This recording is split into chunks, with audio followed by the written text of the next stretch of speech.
Eu sou a Fernanda Belfort. E eu sou a Andréa Janer. E bem-vindos a mais um Duplo Clique. Pensaram que a gente tinha abandonado vocês, é? Ou que a gente tinha brigado, acabado com o podcast, né? Aquela coisa. Ou que alguém tinha sofrido, assim, algum acidente irreversível. A Fernanda passou por isso, né? Vai contar pra gente, mas não. A gente voltou, estamos de volta, atendendo a pedidos. Exatamente. Gente, a gente agora decidiu que a gente vai... Vamos tentar, né? Gravar toda terça-feira à noite. Tentar porque a gente vai ver se a nossa energia tem o mesmo pique de noite, mas acho que tá indo bem hoje. E terça-feira passada, basicamente, eu fui fechar uma porta que tem na minha casa que sai de uma sacada e caiu um pedaço da janela na minha cabeça. E eu tomei 6 pontos na cabeça. Então, tipo... Inacreditável. 2 horas antes da gente entrar pra gravar o podcast. Exato. E aí... A desculpa foi boa, hein, Fê? Acho que você foi longe dessa vez. Fui longe, né? Mas aí, a gente já tava com as agendas totalmente tomadas, entendeu? E a gente fala, bom, então vai pra semana que vem. Então foi isso que aconteceu, né, amiga? Mas graças a Deus tá tudo bem. Caiu aquela tampa, sabe quando tem uma persiana? E aquela caixa onde a persiana fica enrolada em cima? Tem uma tampa que fecha aquela caixa, caiu aquela tampa, que era do negócio de 3 metros, assim, na minha cabeça. Mas graças a Deus, não foi nada sério, fiz tomo, tá tudo bem. Mas foi uma semana animada, coloquemos assim. E aí a gente já junta com uma semana cheia, esse monte de feriados aqui que estão comprimindo, né, todo o trabalho em semanas mais curtas. Então a gente acaba trabalhando bem mais, né, do que as semanas que não tem feriado. Sobra um monte de coisa pra gente, enfim, fazer. E semana que vem já tem feriado de novo. Então, enfim, estamos nessa correria aí. Mas a gente voltou cheio de assuntos, porque também o mundo também deu várias piruetas aí enquanto a gente estava ausente. E a gente vai começar falando um pouquinho de guerra, depois a gente vai falar do Trump, para não perder o hábito, né, com suas peripécias. Depois a gente vai falar da Lua, acho que esse feito que aconteceu e que mexeu com nossos corações e mentes aí nessa semana passada. E também não podemos deixar de falar de AI com Sam Altman, Dario Amodei e as últimas notícias nesse universo da inteligência artificial. A Andréa tá evitando falar porque a gente tava falando se é mitos ou mitos. Né? Falar em português ou é em inglês, entendeu? Mas que é o novo modelo da Anthropic, né? Li sua mente, amiga, entendeu? É isso. Né? Vamos de mitos, então. Vamos em português de mitos, mas a gente também pode falar mitos, se vocês quiserem. Mas, pessoal, começando pelo Irã. Acho que 2 semanas sem gravar, muita coisa aconteceu. Foi bom que a gente não teve que passar pelo estresse da ameaça que o Trump estava fazendo, de que ele ia talvez acabar com uma civilização inteira poderia morrer esta noite.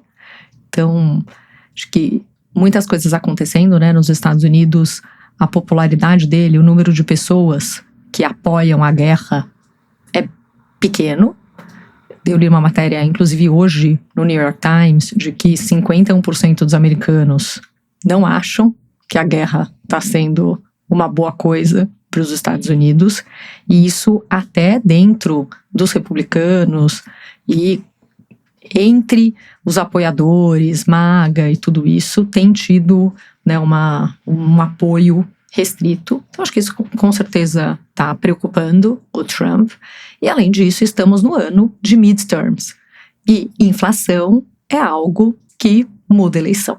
Então também todo o impacto que uma alta do petróleo tem na economia é algo que com certeza está preocupando ele nesse momento.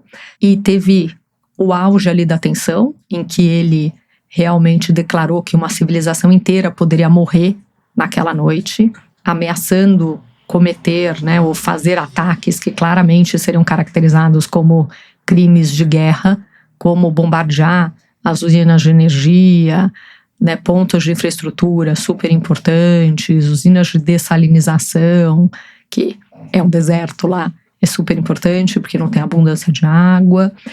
E depois falou que estavam prestes a chegar num acordo. Então, estava tudo indo para uma negociação para acabar com a guerra, que não deu em nada, porque eles não conseguiram chegar a um acordo Em relação ao que, Dea? Em relação às armas nucleares, que só era o ponto central, né? Se eles não chegaram a um acordo nisso, chegaram no acordo do quê? Se era sobre isso a discussão. Depois, obviamente, que começou todo o conflito, tem muita discussão agora, né? O ponto de pressão aí global e que todo mundo fala é o do Estreito de Hormuz, mas a guerra começou por causa da ameaça atômica. Então, acho que esse era um ponto super importante. O preço do petróleo subiu, o mercado está super volátil e agora ele está indo para uma outra ofensiva, que é a de falar, bom, então vamos parar totalmente o Estreito de Hormuz e também não deixar os navios, né, e os recursos chegarem no Irã. Então acho que ele está falando, bom, então vamos virar o jogo aqui e usar essa outra alavanca para pressionar.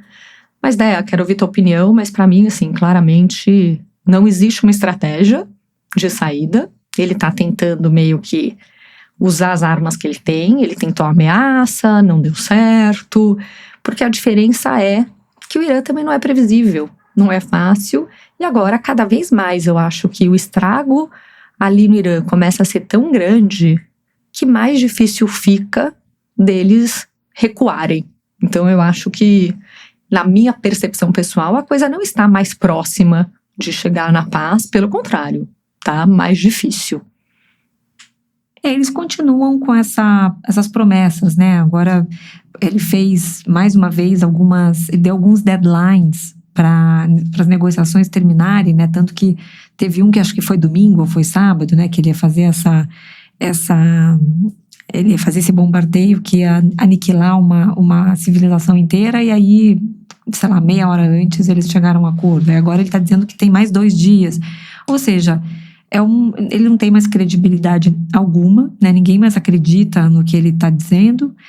Por outro lado, ele é, sim, imprevisível. Ele tem... Isso que ele causou, né, o mal que ele está causando vai muito além da economia americana, né? Foi um abalo sentido no planeta inteiro, né? Todo mundo está sofrendo as consequências desse ataque. Ninguém está vendo uma possível saída, né? Ele mandou agora recentemente, né? Você falou aí dessa última tentativa aí com o Jared Kushner, que é o genro, o Steve Witkoff, que é o braço direito dele, né? Junto com o J.D. Vance para tentar negociar. O J.D. Vance andava meio apagado e teve agora a oportunidade de brilhar de novo, não conseguiu, eles não chegaram a um acordo. Então, assim, tá tudo dando errado, né? A gente não tá vendo aí nenhum caminho, nenhuma perspectiva positiva disso acabar nas próximas semanas. Enquanto isso, né, as companhias aéreas continuam aumentando os preços das passagens, as cadeias de suprimento ficando totalmente comprometidas com o preço do combustível, a indústria de fertilizantes também. Então, assim, os efeitos são, assim, realmente sentidos em diversos setores, e como a gente já falou aqui no podcast, né, não é nem algo que vá melhorar instantaneamente quando acontecer um cessar-fogo, né? Isso vai levar muito tempo para voltar ao normal. Então, acho que as notícias realmente não são boas. Dea, mas mesmo assim, ele continua com uma autoestima incrível, né? Porque ele publicou uma imagem na Truth Social que ele basicamente estava sendo retratado como se fosse Jesus curando as pessoas. Eu não sei se isso é autoestima ou ele tá senil. Eu acho que ele tá senil mesmo. Eu tenho falado isso já tem um tempo aqui no nosso podcast. As atitudes dele, se a gente for comparar, por exemplo, com a última... Ele faz isso toda semana, né? Mas eu acho que as mais marcantes, fora essa de ontem, na verdade foi domingo que ele publicou essa imagem e deletou na segunda-feira, acho que a mais marcante antes dessa tinha sido a dos Obamas, que ele publicou um vídeo em que ele retratava o Barack e a Michelle Obama como gorilas, né? E também causou uma super comoção. Depois ele acabou deletando e com uma explicação, assim, uma desculpa quase assim, infantil, né? De que tinha sido alguém que postou em nome dele. Ele sempre dá uma desculpa assim esfarrapada. E dessa vez ele também deu, né? Ele disse que ele não estava tentando se projetar como Jesus, e sim como um médico. Como se médicos usassem mantos brancos com lenços vermelhos nos ombros, né? A vestimenta era tipicamente de Jesus, né? E na verdade isso tem ainda por cima um contexto que, não sei se todo mundo foi a fundo, mas como aqui é o duplo clique, né? A gente precisa dar esse contexto. Essa imagem não foi criada pelo Trump de forma gratuita, né? Essa imagem acabou saindo uma semana depois que a Paula White Cain, que é a conselheira espiritual, uma espécie de uma guru do Trump e que, enfim, já acompanha o Trump desde do seu mandato anterior, ela fez um discurso num evento oficial da Casa Branca em que ela comparou, através de várias figuras de linguagem, Trump a Jesus Cristo. Ela usou, né, várias figuras de linguagem, comparou o sofrimento de Jesus e trouxe paralelos entre o que Jesus viveu e o que Trump está vivendo, né, como um homem incompreendido, uma vítima, né, que só está tentando fazer o bem, mas está sendo assim crucificado, né, de uma forma figurada, né, pelos seus opositores, pelos seus inimigos, né? E isso causou um mal-estar enorme naquele momento. Vários representantes da igreja classificaram essas declarações dela como uma blasfêmia, né? E isso acabou, a gente achou que ia ficar por ali. E aí, uma semana depois, surge essa imagem, né? E eu acho, Fê, que essa imagem também, ela não é tão gratuita assim, né? Os Estados Unidos está vivendo um momento quase de uma retomada. O governo americano está vivendo uma retomada da religião em vários aspectos, né? Tem imagens que, não sei se vocês, nossos ouvintes, já foram impactados por imagens que mostram o Trump no salão oval, sentado na sua escrivaninha, com vários assessores ao redor, com as mãos dadas, fazendo oração. O J.D. Vance, todo mundo sabe que é super religioso, muito próximo do Charlie Kirk, que foi assassinado, que também era um líder religioso muito fervoroso. O Pete Hegseth também, que é o ministro da guerra, o ministro da defesa, né, dependendo da semana, também tem conclamado o exército americano no que seria uma guerra santa. Então tem várias evidências de que isso está se tornando uma narrativa muito forte no governo Trump. E isso é extremamente preocupante. E isso foi horas depois do Trump atacar o Papa Leão XIV, né, que ele chamou de fraco, de weak, e disse que ele só foi eleito Papa por ser americano e que sem ele na Casa Branca, ele, Trump, ele jamais estaria no Vaticano. E o que eu achei ótimo foi que o Papa respondeu do avião papal e falou que não teme o Trump e que vai continuar pregando a mensagem do evangelho como pacificador. Acho ótimo, né, a gente ter figuras importantes realmente indo contra e não normalizando as loucuras todas do Trump. Então acho que isso é importante. Total. E mexer com o Papa é mexer com uma parcela muito importante da população americana também, né?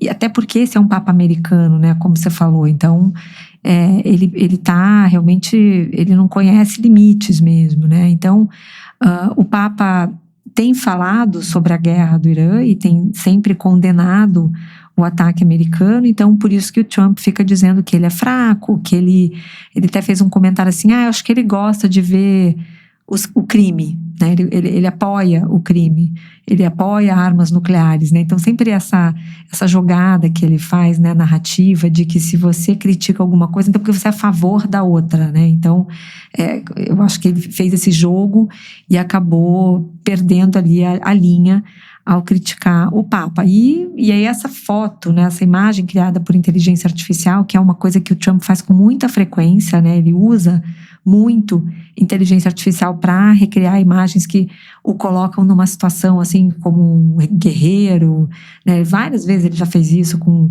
uma aura, né, de herói, sempre. Ele já colocou roupa de super-homem.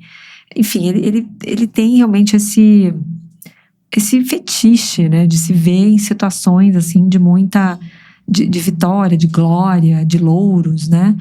Mas dessa vez ele realmente foi longe demais, acabou deletando a imagem porque os próprios aliados dele, muitos republicanos, se, né, mostraram claramente contra essa imagem, porque foi uma imagem muito, muito marcante que rodou o mundo, todo mundo viu. Não sei se vocês aqui viram, eu fiquei até na dúvida, eu ia repostar, mas eu sempre fico naquele dilema, né? Se você reposta também, você acaba fomentando o algoritmo acaba, né, espalhando mais daquilo. Então, às vezes eu fico na dúvida, acho melhor não compartilhar, né? Deixa, já tem gente suficiente compartilhando isso, eu não preciso fazer o mesmo, né? A gente fica nessa dúvida, mas muito chocante mesmo. E o curioso dessa história da imagem é que essa é uma guerra contra um país muçulmano também, né? Então, a sensação que dá é que ele está tentando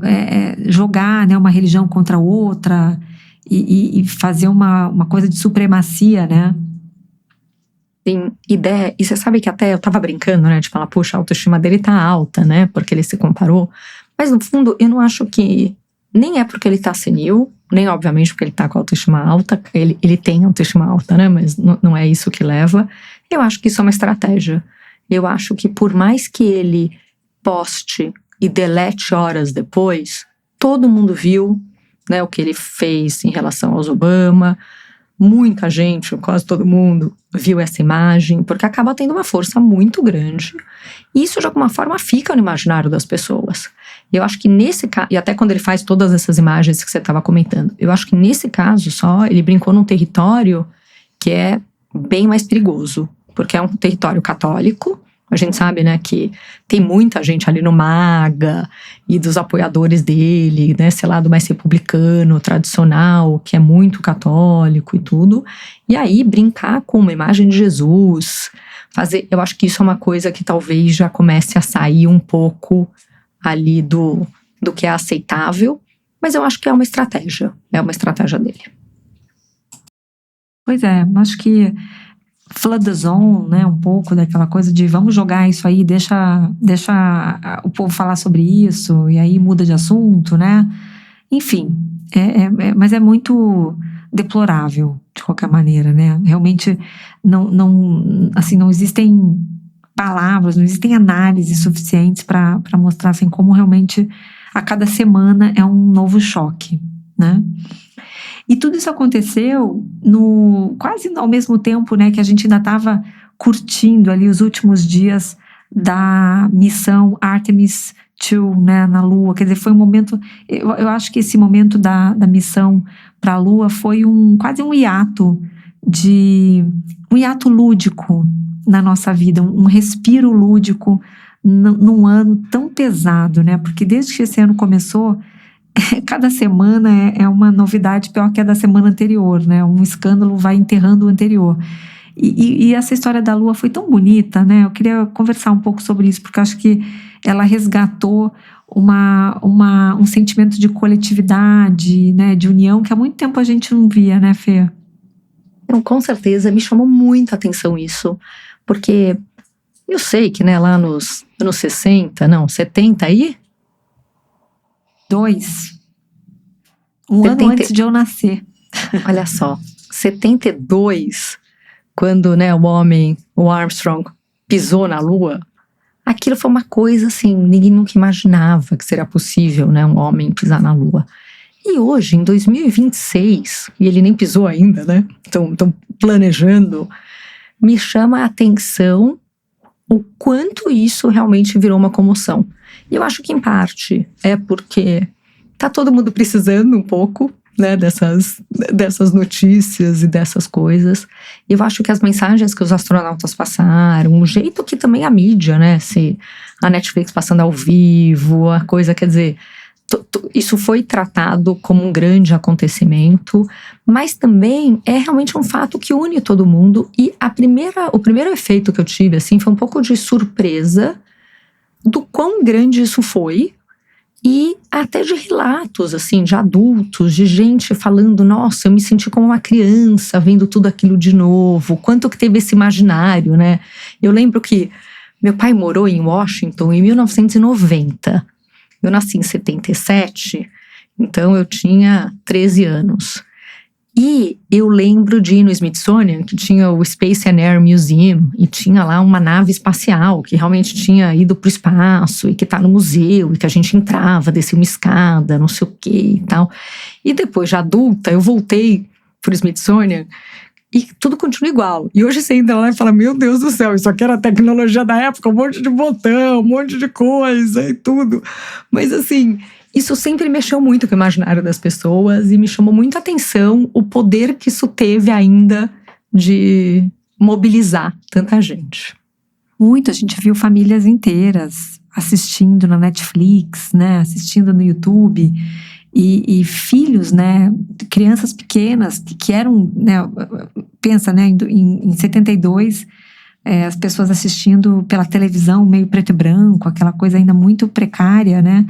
E hoje você vê ângulos, né, de dentro da nave, aquela história, aquela brincadeira do pote de Nutella que passou voando, né? Que foi uma coisa super engraçada, espontânea que aconteceu mesmo, que foi uma E que só pra falar que foi de verdade, gente, aquilo, né? Porque parece até que foi uma brincadeira da marca, em cima da imagem. Não, né? Aquilo aconteceu realmente. Voou, passou voando, assim, no meio da imagem, o pote de Nutella. E foi assim uma comoção também. A Ferrero, né, agradeceu assim eternamente aí esse momento, né? Mas teve alguns aspectos interessantes, assim, né? Porque foram 50 anos sem a Lua, né? E a gente, nesse meio tempo, não teve grandes feitos, né? A exploração espacial ficou... Eu lembro que a gente só lembrava da exploração espacial quando a gente ia para a XSW, porque lá sempre tinha uma trilha de exploração astronautas espacial. Da NASA. Sempre tinha astronauta da NASA. E umas pessoas achavam, assim, muito... Assim, uma coisa muito X, você ir lá e assistir uma palestra com um astronauta, né? Claro, Texas enfim, é onde fica uma base. Houston fica ali, então... É um lugar que tem uma cultura ligada a isso.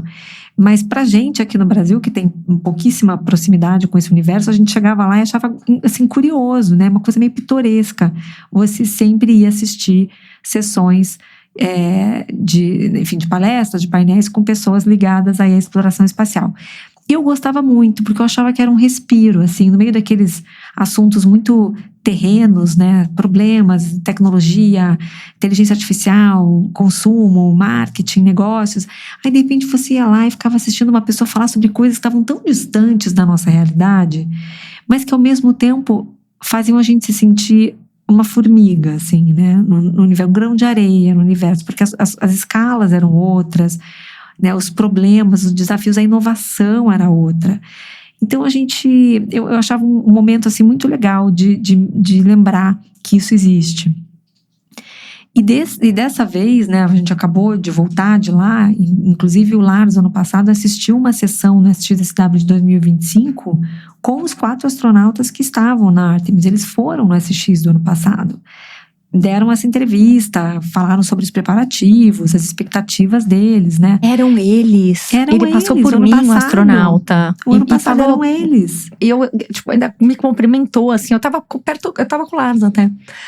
A gente tava na sala trabalhando, saímos e, tipo, passou um astronauta. Olha só, nem tinha me dado conta. Mas acho que no ano passado, pouca gente foi assistir, sabe? Porque eu acho que tava muito...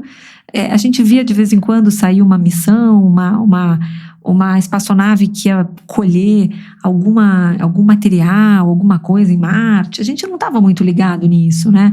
Eu acho que o último grande assunto, quando a gente fala de exploração espacial, um assunto que mexeu um pouco com as pessoas foi a possibilidade do turismo espacial. Lembra? Começou o Jeff Bezos, o Richard Branson com a Virgin.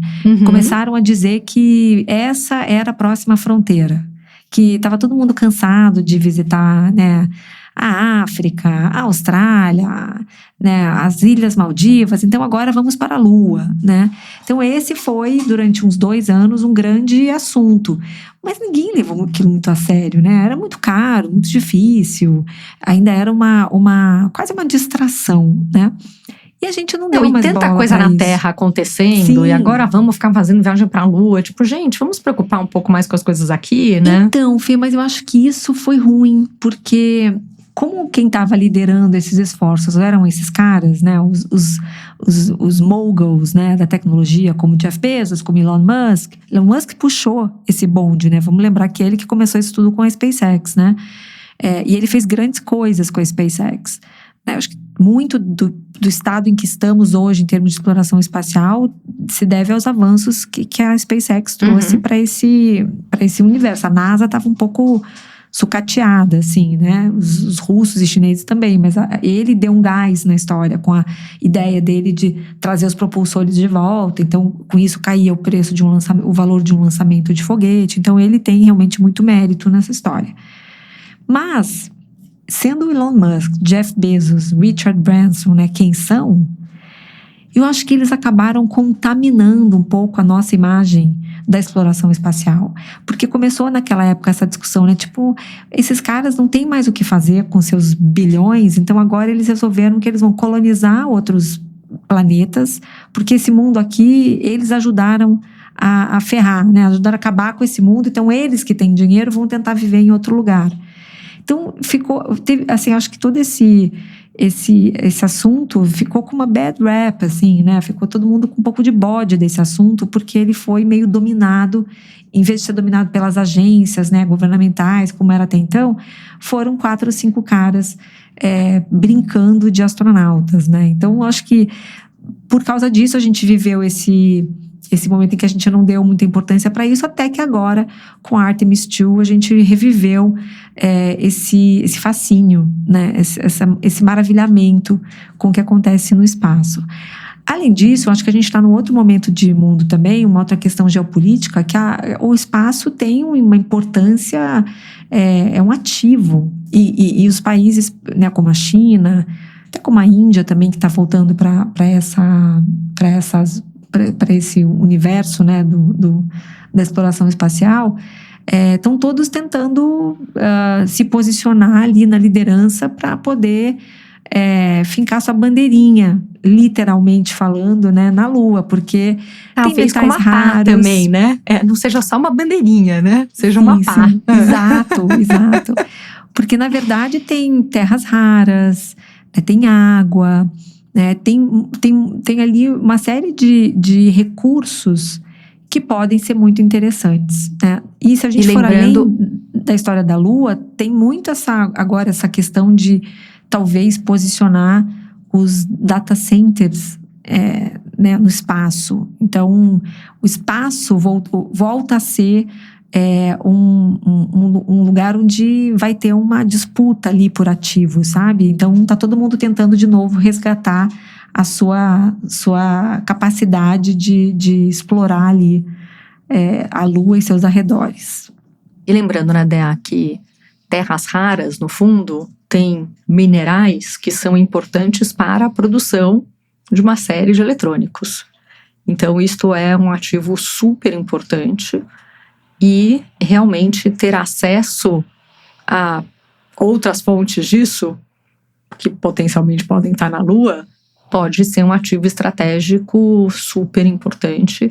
E no passado, nos anos 60, era muito mais uma questão ideológica, quem está na frente, né? Tinha um lado de capitalismo versus comunismo, né? Na guerra toda com os soviéticos, e da tecnologia, né? Um monte de coisa em relação à guerra e tudo isso, e acho que agora existe um lado também desse ativo estratégico e que a China planeja, né, pousar astronautas até 2030. E já firmou, inclusive, um acordo com a Rússia para construir uma estação lunar própria. Então, acho que agora tem uma nova motivação que no passado não existia, que também está sendo, provavelmente, um propulsor aí para essa corrida. E como você mesma falou, né, não necessariamente na Lua, Mas a gente já trouxe essa ideia aqui no passado e que até é onde, né, as iniciativas da SpaceX com a xAI de alguma forma se unem, porque ter data centers fora, né, na órbita, pode ser uma ideia interessante. Dizem que o Elon Musk já tem a tecnologia para fazer isso, até porque tá no frio do espaço, pode usar o sol, né, para gerar a energia necessária, sem a necessidade de resfriar. Tem uma série de coisas ali que podem eventualmente ser um diferencial. Então, fico pensando até do ponto de vista de soberania, né? Se a gente ainda tem a discussão de o dado não tá, porque o data center não tá no Brasil, ou não tá nos Estados Unidos, ou tá na China, imagina se tiver o espaço, né? Imagina a quantidade de discussões que isso ainda se abre. Mas tem muita coisa aí não nessa fronteira, né? E tem muita coisa relacionada à regulação mesmo. Acho que esse assunto da soberania ele é bem importante mesmo. Tem muita coisa que ainda precisa ser regulada. A gente não consegue regular nem o que está aqui na Terra, imagina o que está no espaço. Mas eu acho que essa volta com a missão, né, com a Artemis, que agora é uma série de missões, né? Vai ter uma outra ano que vem e tudo mais. Acho que isso vai reacender realmente o interesse por tudo isso. E os astronautas, Déia, o que você achou? Eu achei que também foi muito legal e até uma coisa muito bem pensada, como eles usaram, né, toda a atenção que estava voltada neles para conectar isso com temas tão importantes hoje, né?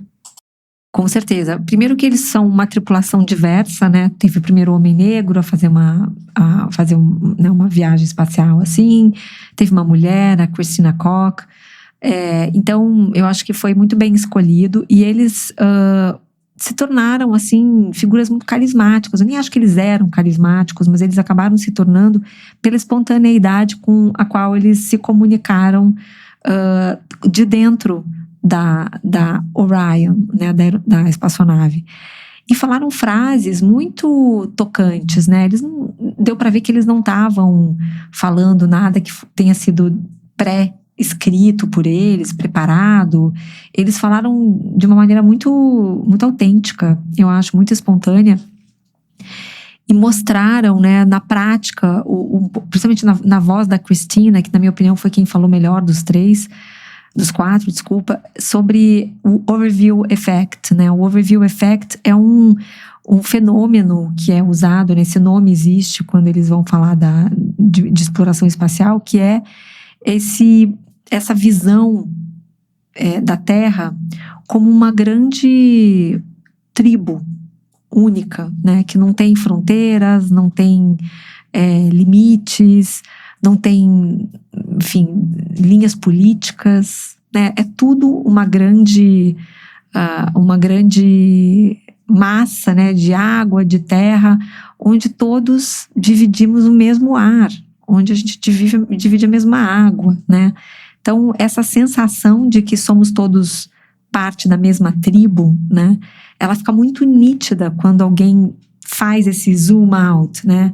É que aqui a gente está tão imerso nas nossas picuinhas do dia a dia que a gente esquece desse zoom out, né? De como é importante a gente ver a coisa de fora, né? Você conseguir enxergar a dimensão daquilo. Então, eles falaram frases muito bonitas, todas relativas a esse sentimento, né? E que vieram a calhar, né? Num momento em que a Terra o mundo está tão fragmentado, né? A gente tem uma guerra, sei lá, 3, 4 guerras importantes acontecendo ao mesmo tempo, um forte sentimento, assim, de nacionalismo tomando conta de vários países, né? Fechando suas fronteiras, se voltando para dentro. A questão da inteligência artificial que assusta ao mesmo tempo que fascina. A questão do clima, da sustentabilidade, né? A gente continua, enfim, destruindo a terra atrás de novos recursos, né? Como se realmente não houvesse amanhã. Então, acho que são uma série de evidências de que a gente realmente não está enxergando a Terra da forma como eles estão, né? Então, acho que foi muito bonito isso ter acontecido, foi uma coincidência isso ter acontecido agora, no meio de todos esses problemas que estão acontecendo de forma simultânea, mas foi um momento propício para provocar esse tipo de reflexão na gente, né? Dea, e uma coisa que eu achei super interessante é que ela chama Ártemis porque Ártemis é a irmã gêmea de Apolo na mitologia grega. E é a mulher.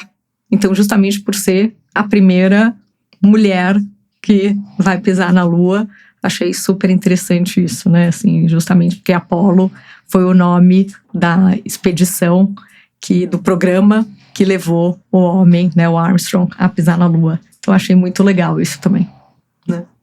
Muito bom. E ano que vem, pelo visto, vão pisar, né? Muita gente ficou se perguntando por que esse ano eles foram até lá e não deram uma caminhadinha, né, na Lua. E só para explicar, existe um planejamento, né? Existe uma programação e ano que vem isso deve acontecer. E isso me chamou muita atenção também porque, olha que doideira, eu nunca tinha me dado conta de que a ida do homem à Lua em 72 é fonte de, assim, teorias da conspiração inacreditáveis, assim. Tem muita gente que não acredita que isso aconteceu de fato, que é mais uma daquelas histórias, né, daqueles hoax, né, do tipo Elvis não morreu, Michael Jackson não morreu e o homem não pisou na Lua. E tem, assim, depois que eu entrei nesse assunto, eu fui descobrir, assim, milhares de sites que tem, assim, explicações minuciosas que justificam, né, toda essa teoria. E assim, porque na hora que eles implantam a bandeira na Lua, a bandeira tremula. E como que a bandeira ia tremular se não tem vento? E várias outras coisas. E a gente começou a discutir esse assunto no grupo da Oxygen, inclusive, de WhatsApp. E o pessoal foi trazendo cada vez mais elementos, assim, que, por exemplo, que se diz que quem filmou todas aquelas imagens que foram transmitidas pela TV tinha sido o Stanley Kubrick, que tinha feito 2001, Odisseia no Espaço. Então ele já estava inserido nesse universo, né, de imagens lunares. E que, assim, e muita gente agora passou a ter mais certeza ainda de que o homem não foi à Lua em 72. Porque se levou 50 anos para voltar. E demandou, né, tanta tecnologia e tanta infraestrutura para ele poder fazer de novo esse trajeto sem nem pisar. É claro que 50 anos atrás ele não poderia ter feito isso. Então é interessante ver, assim, ressurgirem essas teorias da conspiração. A gente também foi mais ou menos nesse mesmo final de semana, a CNN publicou uma reportagem falando sobre uma pesquisa que mostra que 33% dos brasileiros não acreditam que o homem pisou na Lua. Então é bastante significativa essa parcela da população 33%, negacionista. exato. 1/3 dos brasileiros não acredita que o homem pisou na Lua. Então, assim, é um assunto, assim, que, juro, me pegou de surpresa. Eu achei que eu conhecia algumas teorias da conspiração, mas essa, confesso pra você que eu não conhecia. Nunca pude imaginar também que seria 33%. Surpreendente, né? E assim, tem gente várias pessoas também desbancando essa teoria, dizendo assim, tá, gente, mas como que tanta gente envolvida nessa mentira ia guardar esse segredo? Né? Tipo, é um segredo. Uma coisa é você guardar um segredo entre 3 pessoas, outra é você fazer um negócio dessa magnitude, né? E garantir que ninguém ia delatar ou dar com a língua nos dentes. Então, assim, são coisas muito curiosas que aconteceram. Então, achei que esse assunto da Lua foi um assunto gostoso de ler sobre, de falar, no meio de tantas coisas, assim, às vezes meio complexas. Dea, e outro assunto que acho que a gente não pode deixar de comentar é o Mythos, né, que é o modelo que está em preview, ele ainda não está realmente lançado, da Anthropic, e ele é um modelo que tem uma capacidade excepcionalmente grande em cibersegurança. Então, o que eles afirmaram é que ele consegue descobrir e explorar vulnerabilidades de software em escala, e por isso que eles decidiram não lançá-lo, né, como disponibilidade geral. Tem um termo em tecnologia, né, que é General Availability. A gente até fala, né, esse produto já está GA, não está, quer dizer, já está liberado para todo mundo. Então eles resolveram não lançar e resolveram usar um programa que eles têm, que é um programa de acesso restrito só para parceiros, para algumas empresas. Então, eles acabaram liberando para algumas das grandes empresas de tecnologia para que eles pudessem usar este modelo justamente para proativamente identificar as vulnerabilidades que existem nos sistemas e conseguir garantir a segurança desses sistemas. Porque a avaliação toda é de que, se isso fosse para o mercado, ele poderia derrubar um monte de coisa. E é super interessante, né? Porque os softwares acabam tendo uma série de problemas de vulnerabilidade, ou por detalhes que ninguém conseguiu prestar atenção e entender, ou por erros e coisas assim, que podem ser usados para que eles fiquem vulneráveis, né? Para que eles possam ser atacados e de alguma forma acessar informações que não deveriam, ter acesso, né, a sistemas, ambientes e coisas que também não deveriam ter acesso. Então eles estão tentando agora usar isso. Eu acho que tem algumas coisas interessantes no meio disso tudo, né? Primeiro, o medo que a gente de alguma forma tinha do futuro tá chegando. Porque se realmente tem um modelo assim que é tão poderoso, isso já começa a ser a realidade de alguns dos medos acontecendo. Segundo, não existe nenhuma regulamentação em volta disso. A própria empresa que teve que ter o bom senso de falar, eu não vou disponibilizar isso para todo mundo. Mas ela tem acesso a isso. Algumas outras empresas também estão tendo acesso a isso, em teoria, empresas confiáveis que vão seguir o critério de como podem e devem usar esse modelo, né? É um modelo que tem esse programa é um programa de acesso restrito para esses parceiros que só devem usar o modelo nesse contexto defensivo. E, além disso, já está aí mais uma vez a IA como uma possibilidade de se tornar uma arma. Porque imagina se a China tem um produto desse. Imagina se os Estados Unidos, o Anthropic, resolvem usar isso de uma outra forma. Então, acho que isso traz aí uma série de temas que são muito importantes. E por mais que a Anthropic tenha dito, né, que não está lançando por esta razão, existem também especulações, porque parece que é um modelo extremamente caro para ser rodado. Então, tem várias coisas aí também que acontecem, né? Imagina no momento que a Anthropic está. Eu até acredito que de todas as Big Techs, essa provavelmente é a que mais tem tido decisões éticas, né? Que a gente gostaria que tivessem. Mas assim, o quanto que a gente pode confiar e a gente pode ver tanto poder numa empresa assim. E daí eu quero que você comente isso pra gente conversar um pouco antes da gente entrar no próximo tema, que é o Sam Altman, que é justamente, né, ele pode ser confiado, né, a gente pode confiar nele ou não?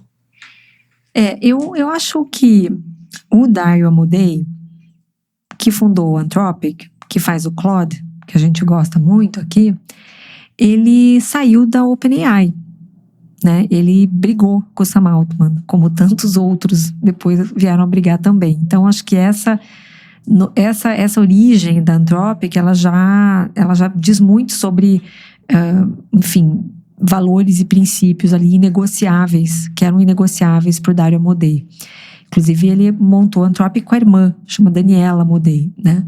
E desde que eles lançaram a Anthropic, acho que tem uns 4 anos isso, 5 anos, eles anunciaram que eles queriam criar uma empresa de IA diferente. Que eles queriam construir a empresa mais ética e segura de IA do mundo. Tanto que eles criaram uma Constitution para o Claude. Lá atrás, o Claude tinha uma Constitution, ou seja, tinha um conjunto de regras e valores que iam orientar o seu desenvolvimento, as suas respostas, tudo ia ser gerido por essa Constituição. Então, eu acho que desde o início, o Dario Amodei tentou fazer as coisas de uma forma diferente. O problema, e eu já tive a oportunidade de vê-lo 2 ou 3 vezes ao vivo, e que ele realmente, ele é disparado de todos esses líderes, o que mais fala sobre esse assunto de ética, ele é o que traz mais à tona esse tema e tudo mais, ele sempre acaba sendo perguntado, né, por quem está entrevistando, tá, mas se você tem medo, se você mesmo admite que isso é uma tecnologia perigosa e arriscada, por que você continua fazendo, né? Que é uma pergunta muito válida, né? Muito legítima. E ele sempre responde algo tipo: "We can't afford stopping." A gente não pode parar. A China está no nosso calcanhar. Então ele sempre transfere essa responsabilidade, né, para uma questão de supremacia global, assim, que não é Anthropic versus OpenAI. É Estados Unidos, é o Ocidente versus o Oriente, né? China, é Ásia contra Estados Unidos e Europa. Então essa maneira de ver, na visão deles, é isso que justifica essa aceleração e essa rapidez com que eles estão com que eles acabam chegando em modelos ainda muito prematuros, né, para lançar para o público. O que eu acho interessante é que o Thomas Friedman, que é o colunista, né, o editor de geopolítica do New York Times, que eu gosto bastante até das opiniões dele, sempre leio com muito respeito às coisas que ele fala muito sobre Israel, sobre a guerra e tudo mais. Ele fez um artigo semana passada, logo que saiu o Mythos, né, o Mitos, e disse assim: hoje eu deveria estar escrevendo a minha coluna sobre a guerra do Irã, porque tinha acabado de acontecer aquela ameaça do Trump e tudo mais. Mas ele falou: mas eu não posso evitar de escrever sobre um Mythos, ou Mitos, que é um divisor de águas no que a gente estava vendo até agora, né? E ele defende o que eu também já ouvi várias vezes alguns especialistas defenderem, inclusive nesses painéis e palestras que eu assisto, principalmente Davos, AI for Good e outros fóruns desses que falam sobre os desafios dessa governança, que a gente precisa de um órgão mundial parecido com o que foi criado depois da Segunda Guerra Mundial, que é uma agência, né, para regular o desenvolvimento de armas nucleares. E acordos foram feitos entre vários países que estavam interessados em desenvolver essa tecnologia para a gente criar alguns limites ali, né, algumas regras, o que pode, o que não pode, até onde vamos, né? E esse acordo é que garantiu todos esses anos de paz que a gente teve desde o final da Segunda Guerra. A gente teve ali um momento da Guerra Fria, nos anos 70, mas esses acordos foram respeitados. O que a gente está vendo agora no Irã, o que a gente sabe que acontece na Coreia do Norte, são outliers, né? São pessoas que não são governantes, né? São ditadores que não têm esses mesmos princípios, né, de todos os países que assinaram naquele momento. Mas a gente vai precisar algo assim para regular a inteligência artificial. Não tem outro jeito. Não tem outro jeito. A gente vai precisar criar, porque é muito maior do que um país, do que uma empresa contra outra dentro de um país. São países contra países. Concordo super. E no meio disso tudo, ainda teve um artigo que saiu na New Yorker, falando sobre o Sam Altman, né? E justamente se a gente pode confiar nele ou não. Parece que foi um artigo escrito durante algum tempo, com muita pesquisa, super bem fundamentado, e ele não chega numa conclusão se você pode ou não confiar no Sam Altman. Parece que tem algumas pessoas que defendem ele, tem outras pessoas, e parece que tem até uma certa coincidência, talvez, de várias pessoas usando até o termo de sociopata ou coisas assim, falando que ele mente. Até quando ele foi demitido da OpenAI em 2023, que ele mentia, omitia informações, não falava a verdade em várias situações e tudo. E também tem um questionamento no paralelo de falar que para um founder, de alguma forma, eles, a maior parte das vezes, estão contando histórias um pouco diferentes, dependendo da audiência com quem eles estão falando, e nem por isso, né, eles sejam crucificados numa prática assim. Com certeza, ele tem uma imagem hoje que é muito visada, porque ele acabou por ter sido, né, quem abriu a caixa de Pandora ali e por ter sido durante muito tempo, bom, ainda é o produto mais usado, né, mais popular, e ter sido o produto que sempre esteve à frente durante um bom tempo. Então ele acabou personificando muito do que é a IA. Aliás, jogaram um coquetel Molotov na casa dele. Ninguém sabe ainda exatamente qual foi o motivador, parece que foi um ato isolado de uma pessoa. Mas quer dizer, começam a acontecer até coisas nesse sentido, mas o quanto que pode se concluir que dá para confiar nele ou que não, que ele não é uma pessoa confiável. E o grande ponto desse artigo, que é o mais importante, é o que a gente está falando aqui, é mais importante do que a gente ter que formar uma opinião de se a gente pode ou não confiar nele, é a gente ter em uma pessoa só ou em algumas poucas pessoas tanto poder hoje. E por isso, né, Dea, que é esse fato de que não dá para contar que as empresas vão se autorregular. Elas precisam ter realmente uma regulação. Uau, isso é muito difícil de fazer. Não é nem um pouco fácil e eu acho que a gente não tá nem começando. Eu acho que a gente tá muito longe também, amiga. Eu ia te falar isso, entendeu? A gente já falou aqui daquele evento, naquele summit anual que esse ano aconteceu também. Acho que a gente fez uma análise da última edição que aconteceu esse ano, que ano que vem vai ser na Suíça, que era aquele encontro de segurança, de IA, depois virou um encontro tiraram o nome segurança. E é o tipo do fórum que eu acho que esse tipo de assunto vai começar a ser mais abordado. Inclusive, no ano que vem, eu acho que eles vão fundir com o AI for Good, que acontece em Genebra. Você tinha comentado isso. E eles vão juntar tudo. E eu acho que é o tipo de lugar para se discutir esse tipo de coisa. Vamos criar um código, vamos criar nossas políticas, e isso vai ter que ser assinado enfim, vai ter que ter um acordo aí global entre os principais países que estão desenvolvendo isso, que são 5 ou 6, né, que a gente vê que estão na liderança mesmo. E a gente vai tentar, eu acho que a gente precisa tentar conter, porque essa história de, já pensou se a China tem? Com certeza a China tem dúvida nenhuma. Não, né? eu acho que algo tão poderoso quanto mitos, acho que ainda não tem, na minha opinião. Mas talvez tenha em seguida.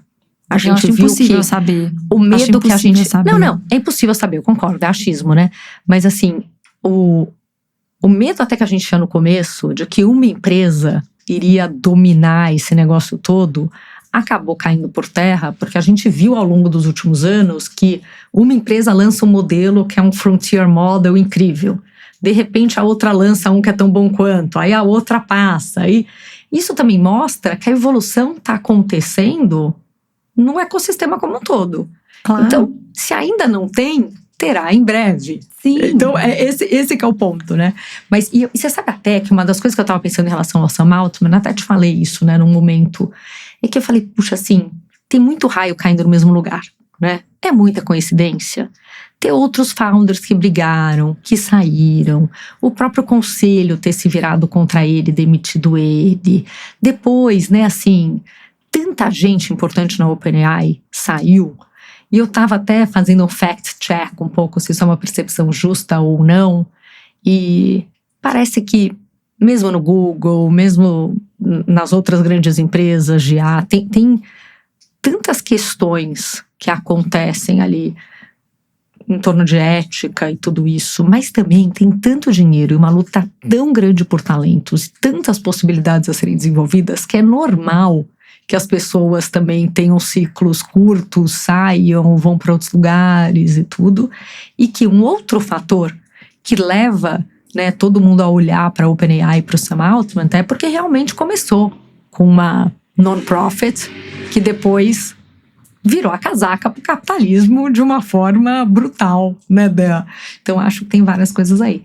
Mas eu acho que a gente não vai ter nenhum tipo de regulamentação tão cedo.